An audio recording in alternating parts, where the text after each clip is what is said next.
Good morning, or good afternoon, or good evening, as the case may be for you. Thanks for coming by Empowered Sobriety. My name is Tim. This is a companion to the website at 4stepsobriety.com. That's the number 4, stepsobriety.com. That's a freely available alternative to 12-step that is, by design, brief.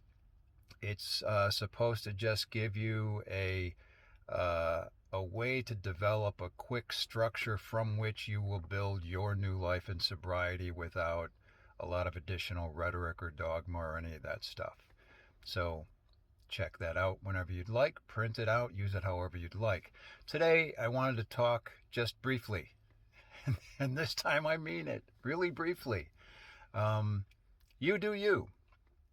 So not to be confused with being 100% self-absorbed.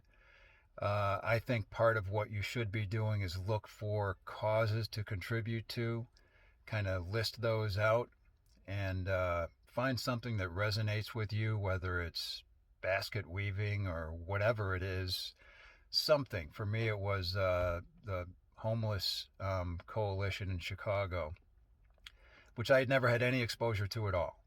And it was on a list of things that I thought maybe I should find out more about this, and that led me to a really fulfilling experience with them for a couple of years. So I'm not talking about, when I say you do you, not helping anybody else at all. What I am talking about is, to the extent that you can free yourself from other people's judgments and considerations and definitions around you and your non-drinking endeavor, you're going to be better off. And it's really a profound change when you can get to that point where other people's need to categorize you or kind of hound you about what's wrong. Why did you stop drinking? Are you a violent alcoholic? Are you in rehab? Did you get arrested? Any of those. Free yourself from that. Just know that usually the folks who come at you like that that's more of a statement about themselves and things that they're probably either considering dealing with or on the brink of maybe dealing with, or just battling themselves. So it's really not about you. It's rarely about you. And even if it is, it doesn't matter. It's a distraction that you don't need when you're trying to get sober. So you do you. And for me, what happened, because in the first year, it's not unusual to be very concerned about everyone else's opinion of you. For me, I was afraid that I'd lose my job because, as I've shared in other videos, part of my job was wining and dining clients. So I thought that they would bring negative judgment on me and call my boss and I'd lose my job. And I had all kinds of fear around that, right? None of that stuff ever happened.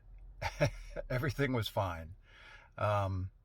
So what I really found was, occasionally in that first year, I did run into people who would quiz me on, why are you not drinking? Why'd you stop drinking? What's wrong? How did you? Was the doctor? Did someone intervene on you? What happened? Why would you do something so drastic? And I struggled with it. I didn't appreciate being judged. I didn't appreciate the fact that all the answers to those questions were really personal and none of their business. So I really wasted a lot of time and energy angsting about that stuff. And I think I heard someone, I forgot who said this, I should be able to attribute it to somebody, but it's an interesting and simple comment, and that is, other people's opinion of me is none of my business. At first heard it, I didn't even know what it meant. Of course it's my business. But of course it's true.